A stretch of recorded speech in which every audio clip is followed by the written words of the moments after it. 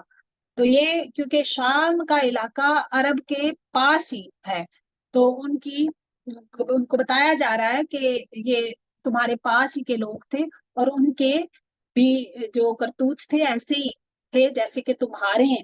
ٹھیک ہے، تو ان کے پاس ان کے پیغمبر دلیلیں لے کر پہنچے.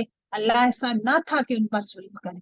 اللہ نے تو اپنی رحمت کو اپنے مطلب حاوی کیا ہوا ہے، تو اللہ کیوں کسی پہ ظلم کرے گا، بلکہ خود ہی انہوں نے اپنے اوپر ظلم کیا. آگے جی پیچھے منافق مردوں اور عورتوں کا ذکر تھا. مومن مرد اور عورت آپس میں ایک دوسرے کے معاون اور دوست ہیں. جی یہاں پہ یہ ہے کہ مومن، حدیث ہے، مومن مومن کے لیے ایک دیوار کی طرح ہے جس کی ایک اینٹ دوسری اینٹ کی مضبوطی کا ذریعہ ہے. دوسری حدیث میں ہے کہ مومن کی مثال آپس میں ایک دوسرے کے لیے محبت کرنے، رحم کرنے اور ایک دوسرے کے ساتھ مہربانی کرنے میں ایک جسم کی طرح ہوتی ہے، کہ جب جسم کے ایک عضو کو تکلیف ہوتی ہے تو سارا جسم تپ کا یعنی بخار کا شکار ہو جاتا ہے اور وہ بیدار رہتا ہے. محسوس کر کے دیکھیں جی ذرا. اگلی میں پڑھتی ہوں ابھی آیا کا باقی کا حصہ. مومن مرد اور عورتیں آپس میں ایک دوسرے کے مددگار اور معاون دوست ہیں. وہ بلائیوں کا حکم دیتے اور برائیوں سے روکتے ہیں. یہ مومنین کی طرح جو صفات بیان ہو رہی ہیں ذرا اپنے اندر چیک کریں.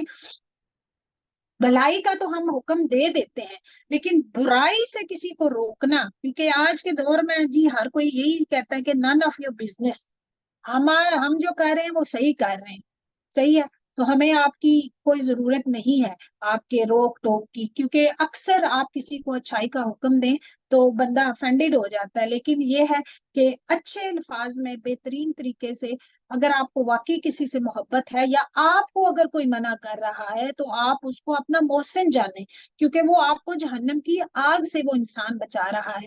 وہ اور کیا کرتے ہیں؟ نماز قائم کرتے ہیں، زکوٰۃ دیتے ہیں، اللہ اور اس کے رسول کی اطاعت کرتے ہیں.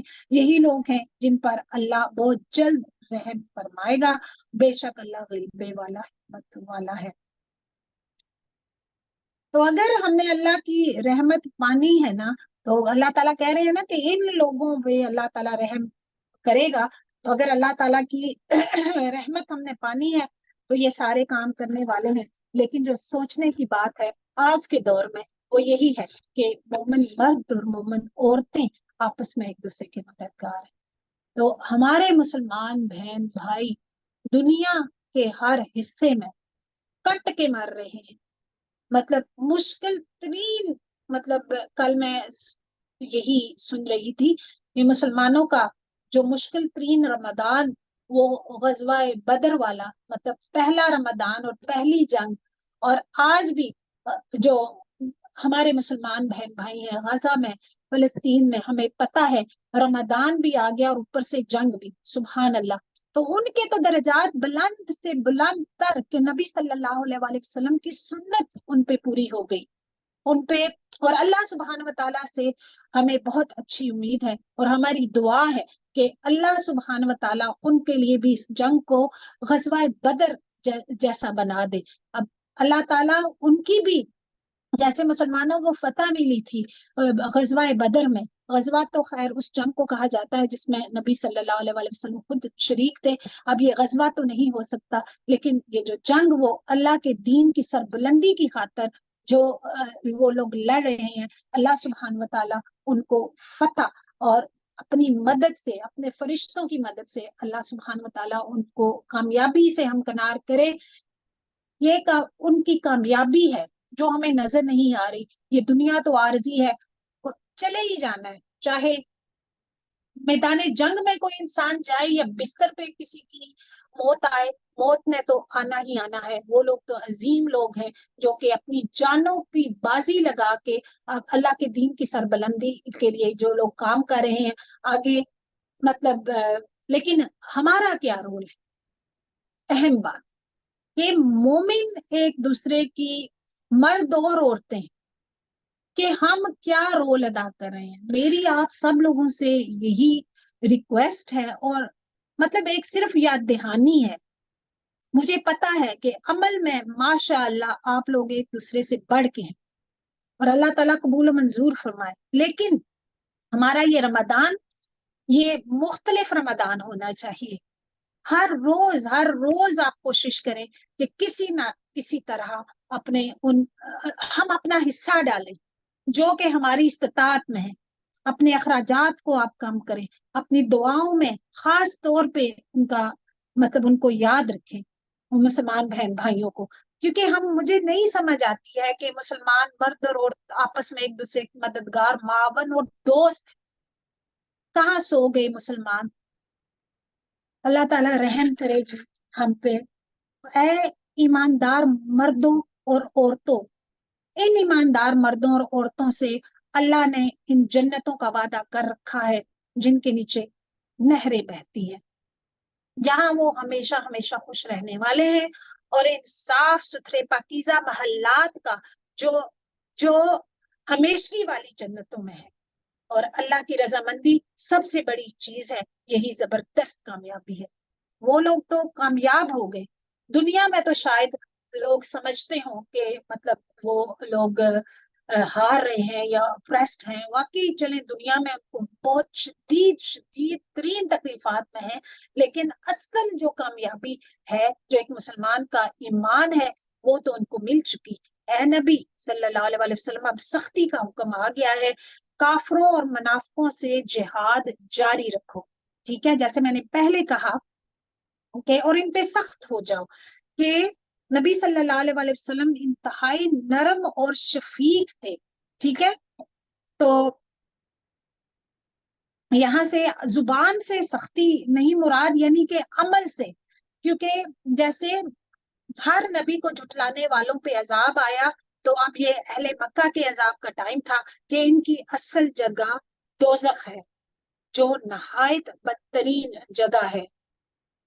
وہ اللہ کی قسمیں کھا کر کہتے ہیں کہ انہوں نے نہیں کہا، حالانکہ یقیناً کفر کا کلمہ ان کی زبان سے نکل چکا ہے، اور وہ اپنے اسلام کے بعد کافر ہو گئے ہیں، اور انہوں نے اس کام کا قصد بھی کیا جو پورا نہ کر سکے. تو یہاں پہ اب کچھ واقعات نقل کیے گئے ہیں. مثلاً تبوک کی واپسی پر منافقین نے رسول اللہ صلی اللہ علیہ وسلم کے خلاف سازش کی کہ آپ صلی اللہ علیہ وسلم کو یعنی کہ ہلاک کر دیں گے، جس میں وہ کامیاب نہ ہو سکے. کہ 10-12 منافقین ایک گھاٹی میں آپ کے پیچھے لگ گئے. ٹھیک ہے، جنگ کا حکم تھا، نہیں گئے، واپس آ رہے ہیں نبی صلی اللہ علیہ وسلم تو ان کو ہلاک کرنے کی کوشش کر رہے ہیں. جہاں رسول اللہ صلی اللہ علیہ وسلم باقی لشکر سے الگ تقریباً تنہا گزر رہے تھے. ان کا منصوبہ یہ تھا کہ آپ صلی اللہ علیہ وسلم پہ حملہ کر کے آپ کو کا کام تمام کر دیں. اس کی اطلاع وحی کے ذریعے آپ کو دے دی گئی، جس سے آپ کا بچاؤ ہو گیا. اور وہ صرف اس بات کا انتقام لے رہے ہیں کہ انہیں اللہ نے اپنے فضل سے اور اس کے رسول نے دولت مند کر دیا. یعنی کہ مسلمانوں کو ہجرت کے بعد مدینہ میں مرکزی حیثیت حاصل ہو گئی تھی، جس کی وجہ سے وہاں تجارت اور کاروبار میں بھی فروغ ملا، اور اہل مدینہ کی معاشی حالت بہت اچھی ہو گئی. منافقین مدینہ نے بھی اس سے خوب فائدہ اٹھایا. اللہ تعالیٰ اس آیت میں یہی فرما رہے ہیں کہ کیا ان کو اس بات سے ناراضگی ہے کہ اللہ تعالیٰ نے مسلمانوں کی وجہ سے ان پہ اپنا فضل کیا، ان کو غنی بنا دیا. یعنی کہ شکر ادا کرنے کے بجائے وہ لوگ کیا کر رہے ہیں. اگر وہ اب بھی توبہ کر لیں، توبہ دیکھیں اللہ تعالیٰ کی رحمت تو ان کے حق میں بہتر ہے، اور اگر منہ موڑے رہیں تو انہیں اللہ دنیا اور آخرت میں دردناک عذاب دے گا، اور دنیا بھر میں ان کا کوئی حمایتی اور مددگار نہیں ہوگا. یا اللہ تو رحم کر بھائی. تو یہ جو منافقین ہے نا، ان کے بارے میں عبداللہ بن ابی کے بارے میں آپ کو پتا ہے نا کہ جب وہ فوت ہوا تو ان کا بیٹا جو تھا عبداللہ، مطلب وہ بھی مسلمان تھے. تو یہاں پہ مطلب انہوں نے وہ آئے نبی صلی اللہ علیہ وسلم کے پاس، تو انہوں نے کہا کہ میرے والد کا جنازہ پڑھا دیں. تو پھر منع کیا گیا تھا. آپ صلی اللہ علیہ وسلم کو کہا گیا تھا کہ آپ مطلب آپ ان کے لیے استغفار کریں یا نہ کریں برابر ہے. تو آپ صلی اللہ علیہ وسلم نے کہا کہ میں دوسری آپشن، یعنی کہ میں استغفار کروں گا. اور یہ کہ آپ کی قمیض مانگنے کی ریکویسٹ کی گئی تو آپ نے وہ بھی دے دی، لیکن اس کے بعد پھر آپ صلی اللہ علیہ وآلہ وسلم کو منع کر دیا گیا کہ آپ اب کسی مشرک کا جنازہ نہیں پڑھائیں گے۔ تو اتنے زیادہ مطلب آپ صلی اللہ علیہ وآلہ وسلم کو علم ہوتا تھا۔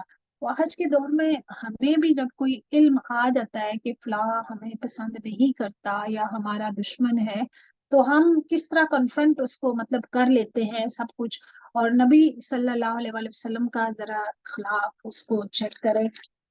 ان میں سے وہ بھی ہیں جنہوں نے اللہ سے عہد کیا تھا کہ اگر وہ ہمیں اپنے فضل سے مال دے گا تو ہم ضرور صدقہ خیرات کریں گے، پکی طرح نیکوکار ہم بن جائیں گے، بس ہمیں یہ مل جائے، ٹائم ہمارے پاس، ہمارے بچے بڑے ہو جائیں، ہم یہ کر دیں گے، ہم وہ کر دیں گے، مطلب ہمارے پاس مال آ جائے ہم یہ۔ لیکن جب پھر وہ اللہ تعالیٰ کی نعمتیں آ جاتی ہیں تو پھر وہ عہد انسان بھول جاتا ہے۔ لیکن جب اللہ نے اپنے فضل سے انہیں دیا تو وہ اس میں بخیلی کرنے لگے اور ٹال مٹول کر کے منہ موڑ لیا، بس اس کی سزا میں اللہ نے ان کے دلوں میں نفاق ڈال دیا اللہ سے ملنے کے دن تک، کیونکہ انہوں نے اللہ سے کیے ہوئے وعدے کا خلاف کیا، اور اس لیے کہ وہ جھوٹ بولتے ہیں۔ کیا وہ نہیں جانتے کہ اللہ کو ان کے دل کا بھید اور ان کی سرگوشی سب معلوم ہے؟ سبحان اللہ۔ اور اللہ غیب کی تمام باتوں سے خبردار ہے۔ جو لوگ ان مسلمانوں پر تانا زنی کرتے ہیں، جو دل کھول کر خیرات کرتے ہیں، ٹھیک ہے، مطلب یہ کہ اپریشیٹ نہیں کرنا، یہ کہ ان کو پاگل قرار دینا کہ تم کیوں اپنی اتنی محنت سے کمائی ہوئی جو کمائی ہے اس کو تم خرچ کر رہے ہو۔ تو جو دل کھول کر خیرات کرتے ہیں اور ان لوگوں پر جنہیں سوائے اپنی محنت مزدوری کے اور کچھ میسر نہیں، ٹھیک ہے، تو اللہ تعالیٰ کہتے ہیں کہ بس یہ ان کا مذاق اڑاتے ہیں، ٹھیک ہے۔ تو اور اللہ ان مذاق اڑانے والوں کا مذاق اڑاتا ہے۔ اللہ تعالیٰ اپنے دوستوں کو، اپنے راہ میں کام کرنے والوں کو خود ڈیفینڈ کرتا ہے اللہ سبحانہ وتعالیٰ، اور ان کے لیے دردناک عذاب ہے۔ تو یہاں پہ یہ ہے کہ کوالٹی، اخلاص اللہ کو چاہیے، خالص محبت، کوانٹٹی پہ مت جائیں۔ اگر آپ زیادہ کر سکتے ہیں تو وہ آپ کی جیب، آپ کی کیا استطاعت ہے، اللہ نوز دا بیسٹ۔ ظاہر ہے کوانٹٹی کی بھی ضرورت ہوتی ہے، لیکن اگر اللہ تعالیٰ نے اس معاملے میں کسی کو بھی پیچھے نہیں چھوڑا کہ اگر آپ کے پاس زیادہ نہیں، تھوڑا ہے، لیکن محبت کے ساتھ اگر آپ وہ بھی دیں گے تو ظاہر ہے اللہ تعالیٰ کہ ہاں وہ بھی بہت درجہ رکھتا ہے۔ تو ان کے لیے استغفار کر یا نہ کر، اور اگر تو 70 مرتبہ آ جاؤ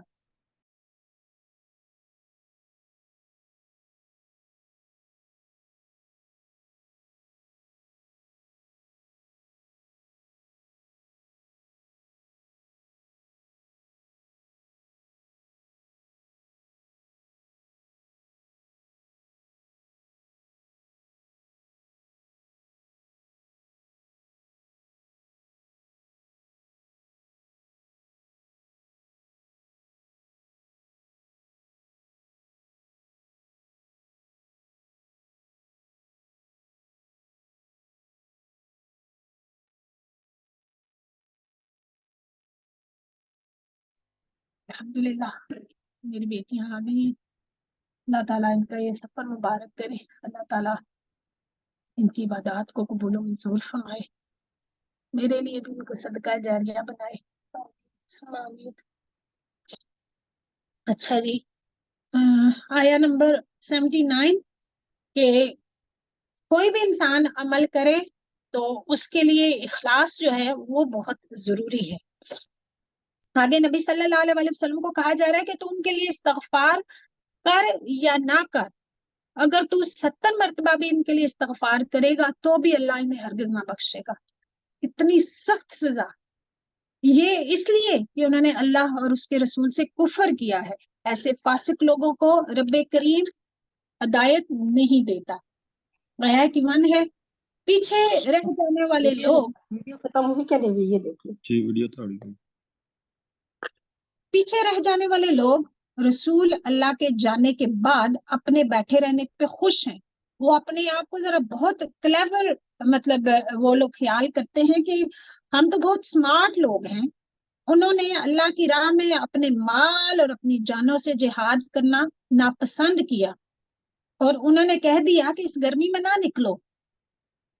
اللہ معافی. کہہ دیجئے کہ دوزخ کی آگ بہت سخت ہے. کاش کہ وہ سمجھتے.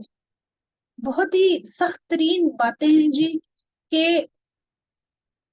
جو صحابہ کرام تھے نا وہ کہتے تھے کہ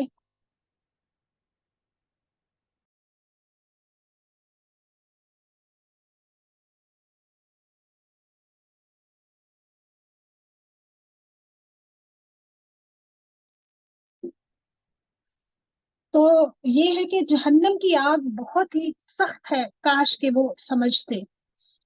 تو اگر ان کو علم ہوتا نا تو یہ دنیا کی جو گرمی تھوڑی سی گرمی کی وجہ سے مطلب یہ لوگ ہم بھی اپنے بہت سارے اعمال اس وجہ سے نہیں کرتے کہ جی آج موسم بہت سردی بہت ہے, آج گرمی بہت ہے, آج یہ بہت ہے. مطلب تو یہ سارے معاملات یہ ہے کہ دنیا کی گرمی کوئی حیثیت نہیں رکھتی.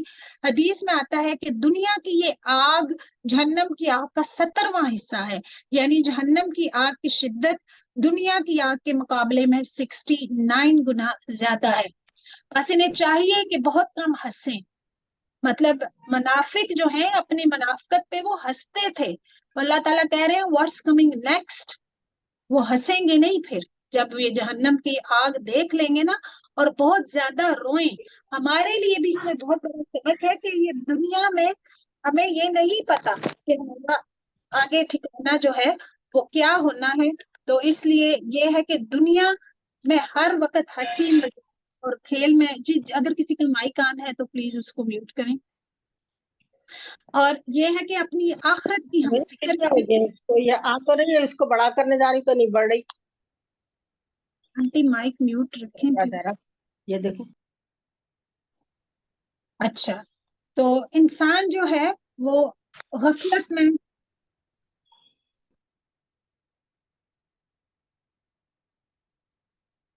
یہ کہ خوش رہنے سے ہمارے مذہب میں منع نہیں کیا گیا. نبی صلی اللہ علیہ وآلہ وسلم سے بڑھ کے مسکرانے والا کوئی نہیں تھا. لیکن ہر وقت بس لوگوں میں گھرے رہنا, ہر وقت مذاق, ہر وقت مطلب اس طرح اپنی آخرت کو بھلا دینا, تو یہ ہے کہ اس بات سے منع فرمایا گیا ہے. بس اگر اللہ آپ کو ان کی کسی جماعت کی طرف لوٹا کر واپس لے آئے پھر وہ آپ سے میدان جنگ سے نکلنے کی اجازت طلب کریں گے. مطلب آپ کامیاب واپس لوٹے ہیں تو نیکسٹ ٹائم وہ کہیں گے کہ ہم بھی جائیں گے آپ کے ساتھ. یعنی کہ تو آپ کہہ دیجئے کہ تم میرے ساتھ ہرگز نہیں چل سکتے. تمہاری جو اصلیت ہے وہ سامنے آ چکی ہے اور نہ میرے ساتھ تم دشمنوں سے لڑائی کر سکتے ہو.